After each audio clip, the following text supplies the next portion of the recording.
Well, thank you, Hugo, for meeting me today. I just want to ask you a few questions about your experience, your journey, becoming a PNA, and also managing that with your role, etc. So just to start off, just to give this so people know who I am, I'm the lead PNA for the Trust. I only came into post in June, and I am starting to make and build the structure of the PNAs. So out of that, we are doing some simulation sessions and we are building this into the day. So we thought actually it'd be a good idea to interview someone that's very experienced, that has done the PNA for a while now. So yes, thank you, Hugo. Can you tell us a bit about yourself? So my name is Hugo. I'm the lead for post-registration education for nurses, midwives, and AHBs. And before that, I was a practice development nurse, within a group of surgical wards. And before that, I was in critical care as a practice development nurse as well. I became a professional nurse advocate in 2021. So that was after about a year or so that the first courses were introduced. And because I was a clinical educator at the time, and because of the nature of our role being predominantly supernumerary, meaning that, we're not necessarily included in the numbers from a clinical perspective, it was good to sort of have that role because it was easy to fit in with my day-to-day work, and there were actually really good tools that I could use to support my learners in the clinical areas. Brilliant. So do you feel that this experience has kind of shaped, becoming a PNA alongside your role, has shaped your personal growth over time? Yeah, definitely. I think the biggest thing I've taken from the PNA course is learning a lot about myself, because I think that's a key thing when you become a PNA, is you have to understand yourself very well, because in order to help others, you need to understand, okay, where am I at the moment? How do I feel? Am I in a good position to be able to go and support other people? So I've learned a lot about myself when I was doing the course, and it was really powerful. And then led on to further reflection, and actually understood what I needed to do and what sort of qualities I needed to improve and strengthen, and as well where my weaknesses were. So definitely contributed to my personal growth. Excellent. So did you feel that you were actually confident as soon as you finished the course doing RCSs? No, not necessarily. I mean, I was very, very lucky to have had a great mentor during and I think that's, again, another key thing for you to have during your course, which is having a good mentor, having someone who sees you, observes who's doing RCS, but also that provides you really constructive feedback. And as soon as I came out of my course, and I was said, I was told, you're competent, you can go on and do RCS on your own, I didn't immediately feel confident about it. But I think that's part of it. There's always, it's the fear of the unknown, which is always going to be there. When you walk into an RCS, you don't really know what you're going to find or you're going to get. So not necessarily confident, but the more I did, the more that confidence was developed. So yeah. So it's just you think it's kind of time. Yes, doing definitely. The role, doing the RCS. Definitely. Brilliant. So in your experience, what is the most significant challenges that have come up when you're facilitating RCS in your lives? In terms of challenges, I mean, there is a variety of them. I think probably the biggest one is, and it's probably the most common one, is no engagement whatsoever. So especially when you're doing, individual RCSs, normally you have, because if you're doing an individual RCS, there is a bit more focus time. So I think you're able to really engage with a person. So it's very unlikely that the person is not going to engage with you. Also because they want to be there, so therefore they're going to talk to you. A group is slightly different. Not all the individuals are going to be wanting to participate. and not, even if they do participate, they don't all participate at the same level. Yeah. And then you've got those individuals who do not want to participate or share at all. And that's challenging because you as a PNA, you want to provide the same sort of space and the same service to all of them at the same time. But then if you've got this person that doesn't want to engage, it's very difficult. And for me, it was difficult at the beginning to accept that. Yeah. But with experience, with time, I got to understand that actually they just need their space. Yeah.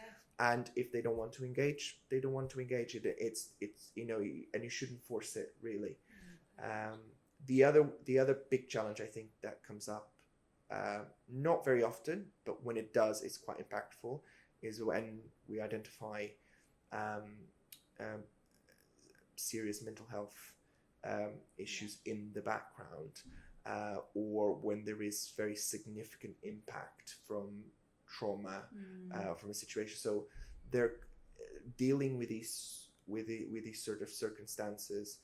You have to be really aware of what people are saying, of what the group feels like, because when something like this comes up, no one is prepared for it. So it's not like something you're anticipating that this will come up. So you have to really, one, you have to safeguard yourself. Two, you have to make sure the group is safe, because sometimes level of information can be quite sensitive and quite damaging. So you have to be very mindful of how the group and safeguard the group, and then look after the individual. And sometimes the best thing to do in those circumstances is move that to a different time and space. So say, for example, I understand what you're sharing. I understand that where you're coming from. I would like to pick this up outside of this. And then basically you save that time and say, right, once this is over, I'll stay behind and I'll have that conversation with you. Great. So on the back of that, have you ever had to stop a session, actually full force, and just said, I'm stopping the session? I don't think I've had to fully stop the session. There was one particular situation where I had to, because the individual wanted to continue to share, and it went to the point where it was no longer appropriate. So the level of information they were providing and what they were sharing, it was not appropriate to do that in the group. So I had to really be firm and say to the person, I understand you want to carry on with this conversation, but if that's okay with you, we're going to give another 5 minutes to finish the group RCS, and then we'll pick up that conversation after that, and you and I can give you as much time as you want. But I would really like to just finish the group one, and then we'll pick it up. So I had to be very, very firm in terms of prescribing that, I need to stop here. It worked out okay. So it could have gone, it could have gone really badly as well, because that you can then sort of, you have to think about anger, and you have to think about person not feeling listened to. But I was fortunate that actually I've managed that situation quite well. I've never had to stop one, but in occasions you really have to be firm with a person. The other thing as well is when someone dominates the group. And that's the other thing as well, that you have to be very clear. You don't stop it, but you have to be very clear and very prescriptive with a person to say, I need you to stop. So that I need you to stop. You don't say I need you to stop. You just say, okay, right. Thank you very much for sharing. We need to move on to someone else. Excellent. So you kind of pass the baton, but in a nice way. Yes. Excellent. So, thanks for that. So obviously restorative clinical supervision is very emotive, and things do come up in these sessions which may be close to home, or things can arise. How do you kind of debrief, or how do you take away that energy so that you don't go home overthinking it? Well, it's quite interesting, because when I first started my role as PNA, I was very into it, and I wanted to do as many RCSs as I could. I was signing up for loads of stuff. I was seeing loads of people, and I was potentially doing about 4 to 5 RCSs a week. Wow, that's which, a lot. yeah, it is a lot. And I didn't realize what the impact would be until there was one week where I had one booked in the diary, and I usually was looking forward to them, but I wasn't looking forward to this one at all. And it was someone I knew them, so I knew who they were, I knew the individual, and I knew how challenging it was going to be. Not for the individual, not because it was that individual, it was for me. I just didn't have the headspace to be able to go into that conversation and support that individual. And I was really tired. I was really cranky. I was tired. I couldn't focus at work. And I didn't realize it until I had a lovely email from someone from the chaplaincy. I had a lovely email, and I said, we're actually talking about PNA, and a lovely email. And they said, oh, Hugo, I would like to catch up with you about something. Completely random. And I said, yeah, absolutely. Can we chat today? And then a meeting about something else turned into a clinical supervision for me. And then actually was really helpful because I said, I shared all of this, and I said, I'm really tired. I don't know what it's about. And they just pointed it out to me and said, do you think you're doing a bit too much? And you're taking a bit too much on. I said, wow, yeah, actually you're right. And since then, I've been very mindful of how many I do, how many I book. And if I feel that something or some RCSs are really strong, really heavy in terms of emotions, then I make sure that I have someone to debrief afterwards. And that could be a fellow PNA, ideally should be a fellow PNA, but there are other services in the trust like the chaplaincy that do provide that sort of debrief support if needed. Great, that's really, really great. Thank you. So from your perspective, doing regular RCS is kind of talked upon this. For the well-being for yourself, you've kind of covered. But what about for the nurses? What do you think the actual RCS? Do you feel like it actually is impactful for their emotional well-being? Yes, anecdotally, yes. I think there is definitely. There hasn't been a single time that I haven't had a conversation with someone, and we've done an actual RCS that the person hasn't come back to me and say, well, actually this was helpful. Everyone has said that it was very helpful.